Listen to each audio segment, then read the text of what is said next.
Chosen one, stop. Don't move another inch. Can you feel it? That gnawing unease in your chest? That voice whispering that something isn't right? That heaviness pressing down on you right before you make your next decision? Listen to me carefully. You are seconds away from stepping into something that could destroy your destiny. I know why you're here. I know what you've been carrying. The doubt that eats at you in the 3 a.m. darkness when everyone else is asleep, and you're wrestling with God, asking Him why it's taking so long. The shame you can't speak out loud, not to your children, not to your pastor, not even to yourself. The fear that maybe, just maybe, you've been wrong about everything. That maybe God didn't choose you after all. But if your eyes landed on this message right now, this exact moment heaven pulled you here, this is not coincidence. This is divine intervention. Before we go any further, I need you to do something that will shift the atmosphere around your life right now. Hit that like button, not as a casual click, but as a declaration. A declaration that you choose truth over deception, that you choose God's protection over the enemy's trap. And type one word in the comments. Halt. Type it as a covenant, a sign to heaven that you will not take another step without God's clear direction. Now hear me. There is a trap ahead, one so brilliantly designed, so beautifully packaged, wrapped in opportunity and promise, that even seasoned believers, people who've walked with God for decades, fall for it. But you, God is warning you before it's too late. I want to thank every single one of you who has supported this message through super thanks. Your generosity means more than you know. You're not just donating, you're helping spread light to others who feel alone in their calling.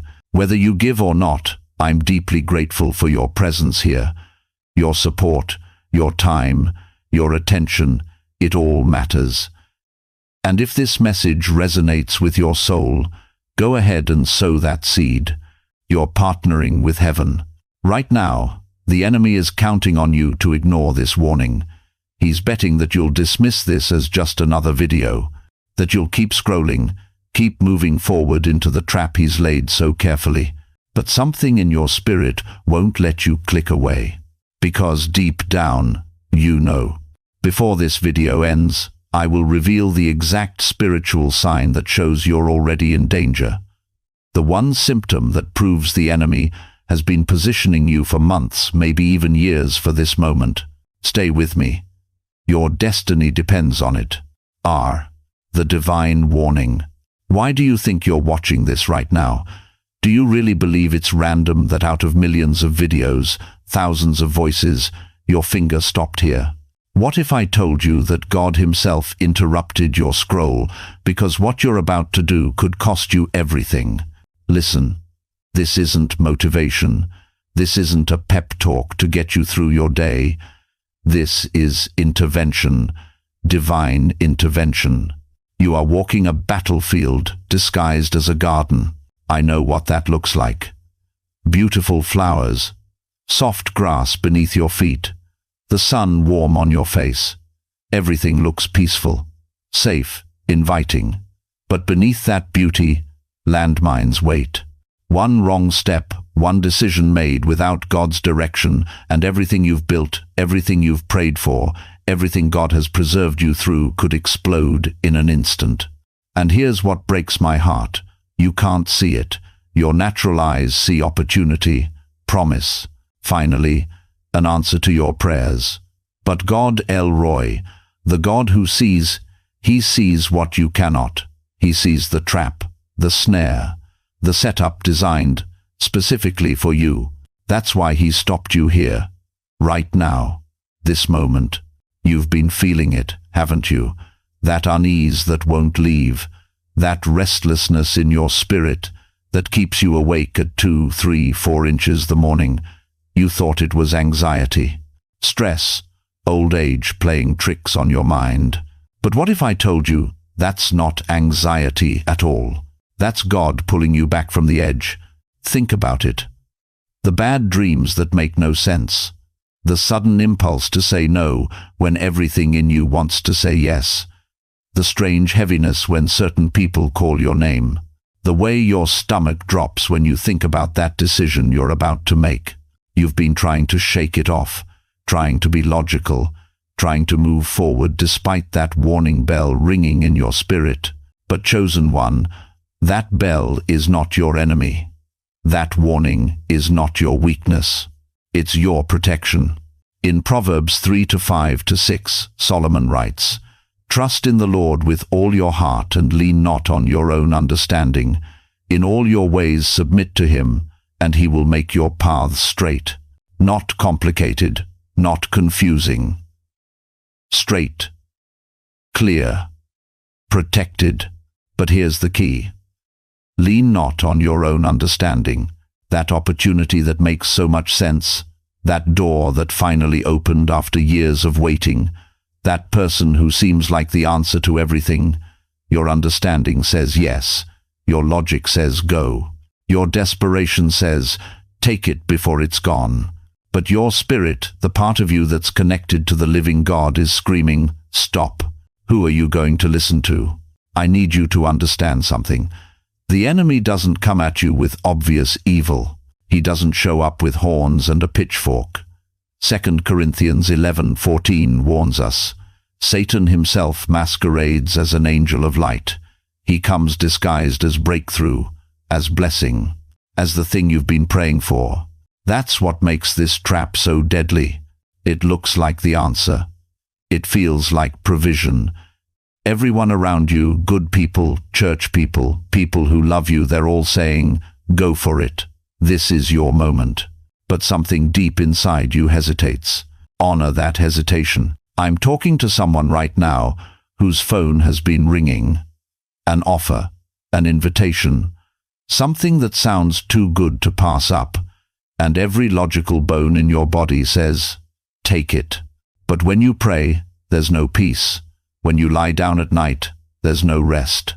That's not confusion, beloved. That's clarity. God is saying no, and you're trying to talk him into yes. If this is resonating in your spirit right now, I need you to type 4 words in the comments. I feel this. Not for me, for you. Because when you type those words, you're making a declaration. You're acknowledging that God is speaking. You're choosing to listen. Let me take you to a moment in Scripture that will shake you. Genesis 3, the Garden of Eden. Eve is standing in front of a tree, and the serpent asks her a question. Did God really say you must not eat from any tree in the garden? Notice what he did. He didn't deny God. He questioned God's word. He made her doubt what she heard clearly. And that tree, it was beautiful. Genesis 3:6 says the fruit was pleasing to the eye, and also desirable for gaining wisdom. It looked good. It promised growth. It seemed like the smart choice, but it was deadly. One bite. One decision made outside of God's clear instruction, and paradise was lost. Not because the fruit was ugly, not because it was obviously poison, but because it was forbidden. Right now, you're standing in front of your tree, and the enemy is whispering the same question he whispered to Eve. Did God really say wait? Did he really say no? Look how good this looks. Look how much sense it makes.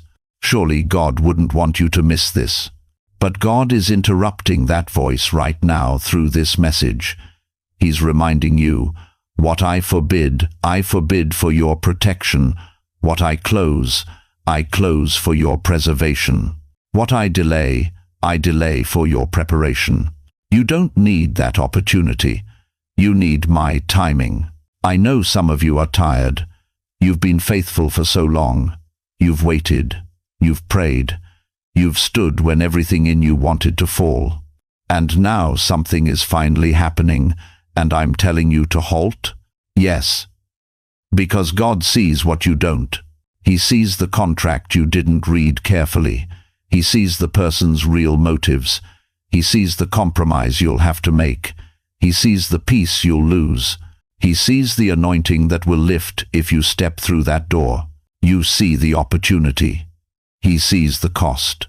Psalm 32:8 promises, I will instruct you and teach you in the way you should go. I will counsel you with my loving eye on you.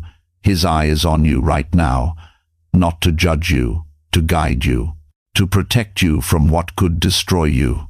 And here's what you need to hear. God doesn't warn the lukewarm. He doesn't intervene for the casual believer. He doesn't send emergency messages to people he's not invested in. If he's stopping you, it's because he has plans for you. If he's warning you, it's because your destiny matters. If he's saying no to this, it's because he's already said yes to something greater. But you'll never see that greater thing if you step into this trap. So I'm asking you, and this is the most important question of this entire message, will you trust what you see, or will you trust who sees you? Because what's coming next will require a decision that goes against everything your flesh wants. And I need to show you exactly what you're really choosing between. 3. Identifying the deadly trap. Let me tell you what this trap looks like. It doesn't come dressed in darkness. It doesn't announce itself with thunder or warning bells. No, this trap comes wearing the face of everything you've been praying for. It walks up to your door with a smile, holding exactly what your tired heart has been crying out for in the midnight hours. It might be a person, someone who suddenly reappears after years of silence, speaking all the right words, touching all the old wounds with promises of healing. Or maybe it's an opportunity, a business deal, a financial breakthrough that seems to have fallen from heaven itself. Perhaps it's a reconnection, someone from your past pulling at the strings of your loneliness, your longing, your desperate need to be seen and understood. And here's what makes it so deadly. It looks right. It feels right. Every logical bone in your body says yes. Every emotional fiber in your being reaches for it like a drowning person reaches for a rope. But beloved, the enemy is ancient. He's been doing this for thousands of years. And he knows something crucial about human nature. We don't fall for obvious evil. We fall for beautiful lies. Satan never shows you the poison. He shows you the glitter. Think about it. When the serpent approached Eve in the garden, he didn't show up as a monster. He came as the most cunning creature, speaking wisdom, asking questions that seemed reasonable. He made the forbidden fruit look desirable, good for gaining wisdom. Genesis 3:6 tells us, the woman saw that the fruit was good for food and pleasing to the eye, and also desirable for gaining wisdom. The trap wasn't ugly. The trap was beautiful. Listen to me carefully. This trap you're facing right now is a rose with a razor blade hidden in the center. You see the petals, you smell the fragrance, you reach for it with trembling hands because you've been in the desert so long, and here, finally, is something beautiful. But the moment you grasp it, the moment you pull it close to your heart, the razor cuts deep. It is a bridge that looks solid from where you stand. The wood appears sturdy. Other people seem to be crossing it. You can almost see the other side, where your dreams wait. But this bridge was designed to collapse the moment you reach the middle, when you're too far to turn back and too far to reach safety. And the fall doesn't just hurt. It changes everything. This trap is the wolf wearing the exact sheep's clothing your lonely heart most desires. You've been asking God for provision? Here comes the wolf dressed as financial breakthrough. You've been crying out for companionship. Here comes the wolf dressed as soulmate. You've been desperate for validation, for someone to finally see you, recognize your worth. Here comes the wolf with words sweeter than honey, telling you everything you've been dying to hear. And here's what breaks my heart. I know you're tired. I know you've been waiting so long that you're starting to wonder if God even hears you anymore. I know there are nights when you lie awake, staring at the ceiling, feeling invisible, forgotten, passed over while everyone else gets their miracle. So when this opportunity knocks on your door, when this person reaches out, when this deal presents itself, every exhausted cell in your body wants to say yes. Because maybe, just maybe, this is finally your turn. But let me tell you what the enemy is counting on. He's counting on your weariness. He's betting on your desperation. He knows that the longer you've waited, the more willing you are to compromise. The more pain you've endured, the more attractive the counterfeit becomes. Proverbs 14:12 warns us, "There is a way that appears to be right, but in the end it leads to death." Appears to be right, not obviously wrong, not clearly evil. It appears right. And this is where the devastation happens. Because this trap doesn't just take your money, though it might do that too. This trap doesn't just break your heart, though that pain will be real. This trap takes something far more precious. It takes your future. It takes your positioning. It takes your spiritual alignment. It takes the very thing God has been carefully, meticulously preparing you for. All those years of testing, all that refinement in the wilderness, all those closed doors that hurt so badly. God was protecting something in you. He was positioning you for something so specific, so powerful, that the enemy has been working overtime to derail you before you get there. And this trap is his final play. Because once you step into it, once you say yes to what God has said no to, everything shifts, not just externally, internally. The moment you choose the counterfeit, you step out of divine alignment. You move from God's perfect will into his permissive will, or worse, completely outside his covering. Do you understand what I'm saying? This isn't about losing a blessing. This is about losing your assignment. This is about forfeiting the very thing your entire life has been preparing you for. 2 Corinthians 11:14 tells us that Satan himself masquerades as an angel of light. He doesn't come looking like the enemy. He comes looking like the answer. How many times have you seen it? How many people do you know who took the shortcut, who couldn't wait on God's timing, who reached for what looked so right, only to find themselves trapped in a nightmare they can't escape?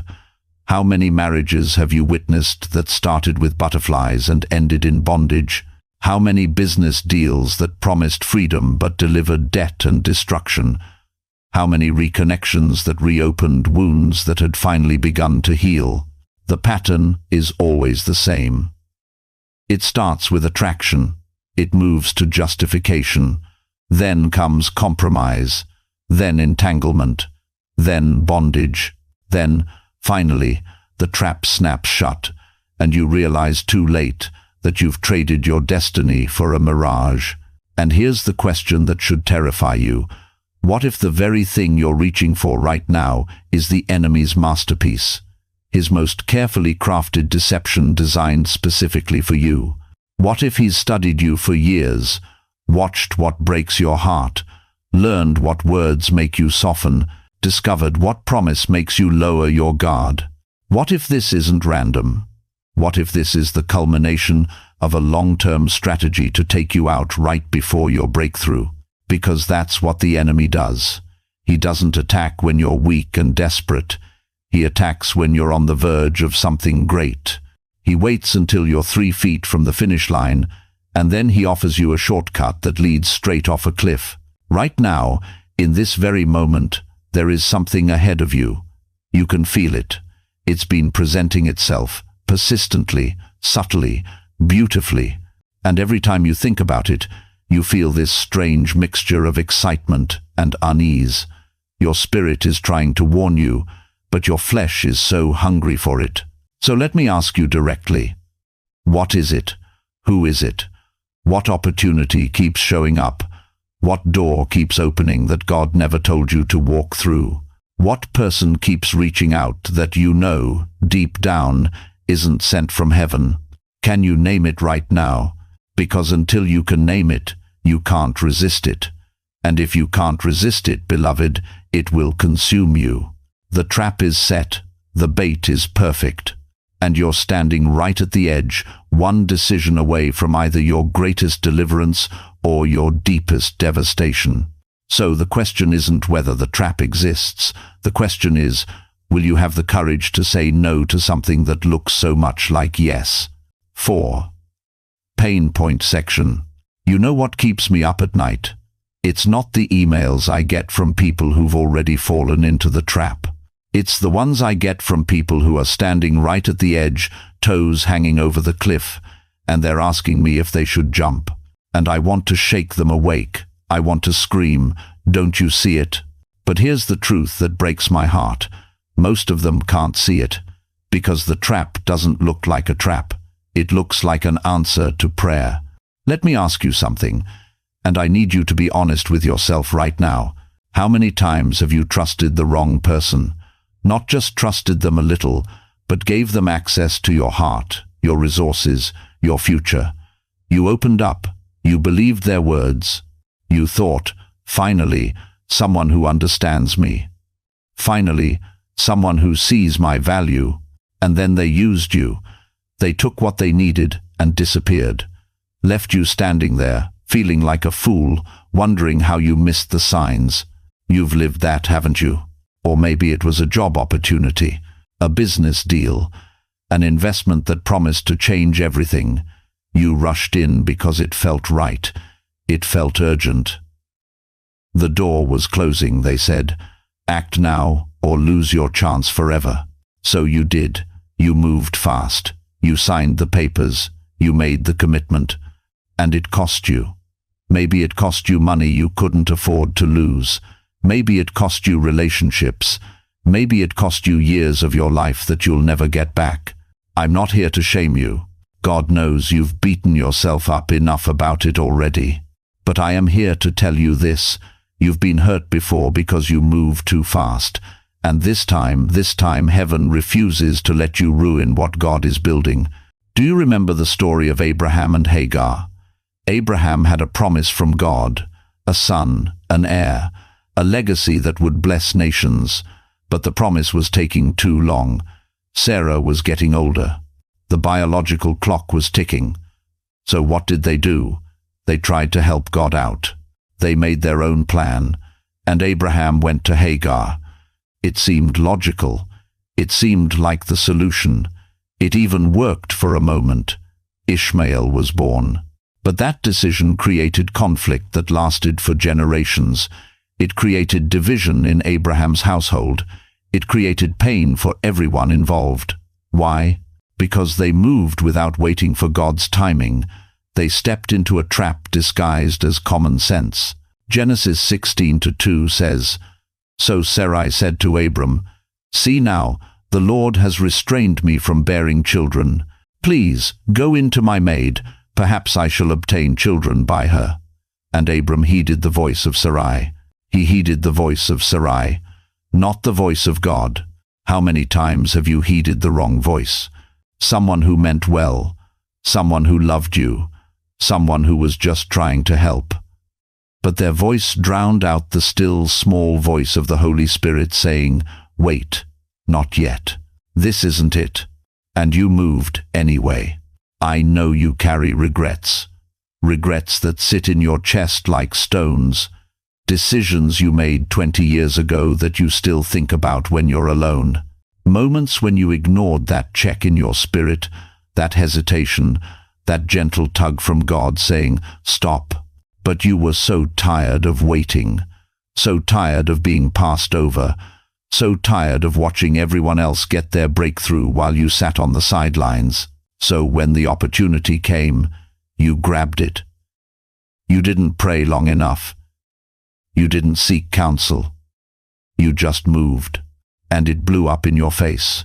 Maybe you're still cleaning up the mess from that decision. Maybe you're still paying for it emotionally, financially, spiritually.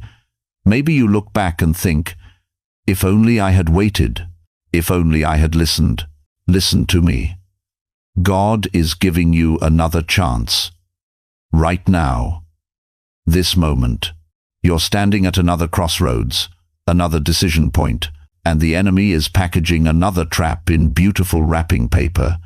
He's putting a bow on it. He's making it look like the very thing you've been praying for.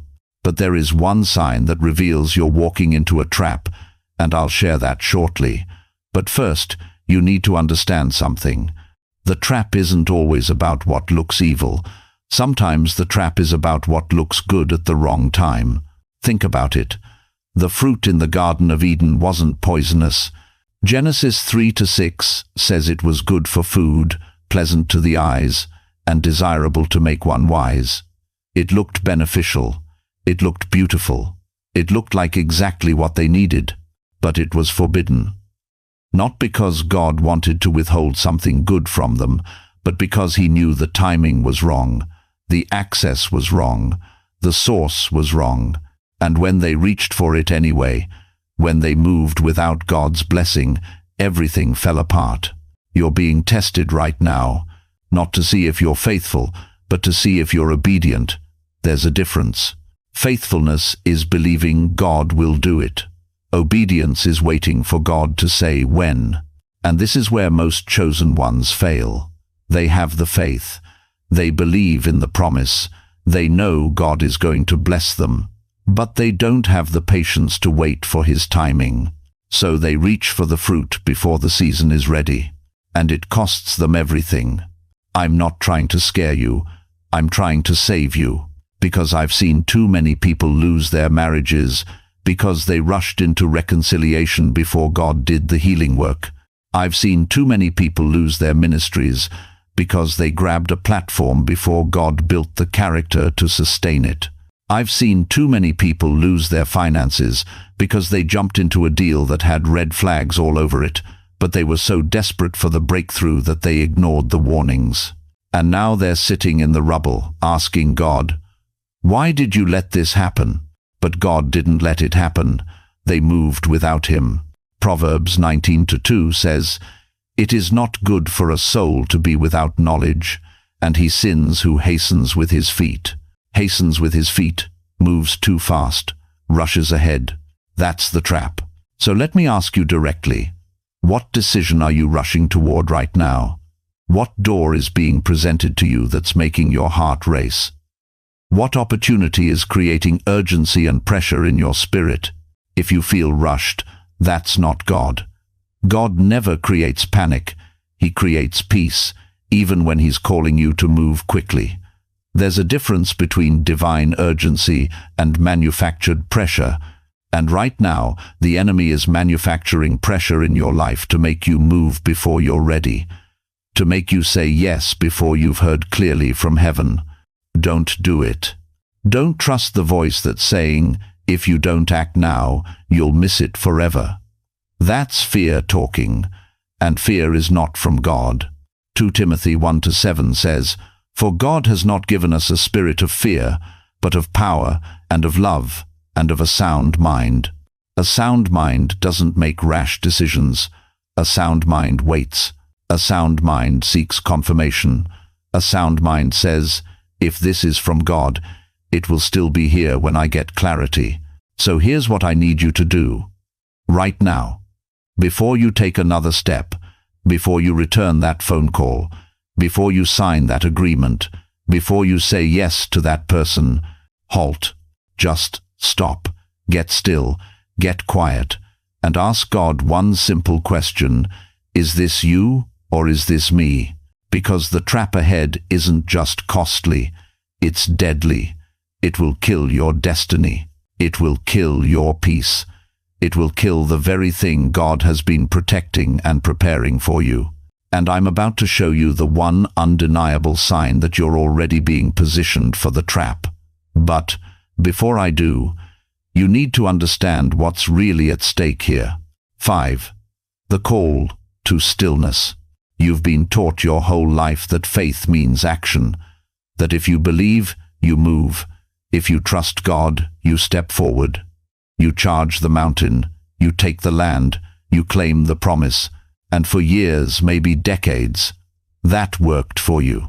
But right now, in this season, God is asking something different, something that feels completely unnatural, something that goes against every fiber of your being. He's asking you to stop, not slow down. Stop.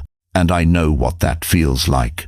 Because when you've been a doer your whole life, when you've been the one everyone depends on, the one who makes things happen, the one who fixes problems and holds families together, stopping feels like dying. It feels like giving up. But hear me clearly. Stillness is not inactivity. Stillness is spiritual warfare. When God says halt, it's not punishment, it's protection. Think about this. In 2 Chronicles 20, King Jehoshaphat faced 3 massive armies coming against him. The enemy was so vast, so overwhelming, that there was no human strategy that could win. And in that moment of absolute terror, God spoke through the prophet Jahaziel and said something that still shakes me to my core. Do not be afraid or discouraged. The battle is not yours, but God's. You will not need to fight in this battle. Position yourselves, stand still, and see the salvation of the Lord. Stand still, not charge forward, not devise a plan, not rally the troops and storm the gates. Stand still and watch God fight for you. Do you know what happened next? Jehoshaphat didn't send warriors to the front lines. He sent worshippers. He sent the choir ahead of the army. And while they were singing, God caused the enemy armies to turn on each other and destroy themselves. The battle was won without a single sword being raised. That's the power of stillness. But here's what the enemy doesn't want you to understand. When you're still, when you're quiet, when you stop striving and start listening, you become dangerous. Because stillness isn't passive. Stillness is the posture of a warrior who knows that God is moving on their behalf. A soldier who steps forward too early gets hit first. A soldier who kneels and listens survives. Right now, you're being called to kneel. And I know it's hard. I know every part of you wants to move, wants to do something, wants to fix what feels broken, because that's what you've always done. You've been the fixer, the provider, the one who carries the load. But God is saying, not this time you wait on me. Psalm 46:10 says, "Be still and know that I am God." That word still in Hebrew is Rapha. It means to let go, to release, to stop striving, to cease. God is not asking you to do more. He's asking you to release control. And that terrifies you, doesn't it? Because what if you let go and nothing happens? What if you stop moving and everything falls apart? What if you wait on God and He doesn't show up? But here's the truth that will set you free. God has never been late. Not once, not ever. He wasn't late when Abraham waited 25 years for Isaac. He wasn't late when Joseph spent 13 years in prison before his promotion. He wasn't late when the Israelites wandered 40 years in the wilderness before entering the promised land. God's delays are not denials. They are preparations. And right now, in your stillness, God is preparing something you cannot yet see. But the enemy knows it. That's why he's pushing you to move. That's why he's flooding your mind with urgency, anxiety, and fear. That's why every opportunity that comes to you right now feels like it has an expiration date. Because if he can get you to move too soon, he can derail what God is building. Think about the trap that's ahead of you right now. The opportunity, the relationship, the decision that seems so right, so timely, so perfect. Ask yourself this: is God calling me forward, or is fear pushing me ahead? Is this divine timing, or is this desperation? Because there's a difference, and in your stillness you'll know. Moses learned this at the Red Sea. The Israelites were trapped. Pharaoh's army was charging behind them. The sea was in front of them, and the people panicked. They screamed at Moses, "What have you done to us? We're going to die here." And Moses said something that still echoes through eternity. Do not be afraid. Stand firm, and you will see the deliverance the Lord will bring you today. The Lord will fight for you. You need only to be still. Exodus, bit-dant. You need only to be still. Not run, not scheme, not scramble, not force it. Be still. And then God parted the sea. But here's what most people miss. God didn't part the sea until the people stopped panicking. He didn't move until they positioned themselves in stillness and trust. Your Red Sea moment is here. The trap is behind you. The promise is ahead of you. And God is about to part the waters. But you have to stop moving in fear. You have to stand still in faith. I know it feels like you're wasting time. I know it feels like everyone else is moving forward while you're stuck in place. But you're not stuck. You're stationed. You're not delayed. You're being positioned. And in this stillness, God is doing something in you that could not happen in the rush. He's healing wounds you didn't know you had. He's removing people who would have poisoned your next season. He's closing doors that would have led to destruction. He's clearing the path ahead so that when you do move, nothing will stand in your way. But if you move now, you'll miss it. If you step forward too soon, you'll walk right into the trap. So I'm asking you, no. God is asking you to be still. Type stillness in the comments if you receive this, not as a resignation, not as defeat, but as a declaration that you trust God more than you trust your own understanding, that you will not be moved by fear, pressure, or urgency, that you will wait on the Lord, and in your waiting, you will renew your strength. Isaiah 40:31 promises, "But those who wait on the Lord shall renew their strength. They shall mount up with wings like eagles. They shall run and not be weary. They shall walk and not faint." This is your moment to wait, to be still, to let God fight for you. And when He gives the signal, when the waters part, when the door opens, when the clarity comes, you will move with a power and a purpose that will shock even you. But not yet. Not yet. For now, be still. And in that stillness, you will feel something you haven't felt in years. Peace. Deep, unshakable, supernatural peace. The kind of peace that passes all understanding. The kind of peace that guards your heart and mind in Christ Jesus. Because you'll finally know that you don't have to figure it all out. You don't have to force it. You don't have to make it happen. God's got this, and He's got you. So the question I need you to answer right now is this: can you trust Him enough to stop? Can you believe Him enough to be still? Because everything, your breakthrough, your protection, your destiny depends on your answer.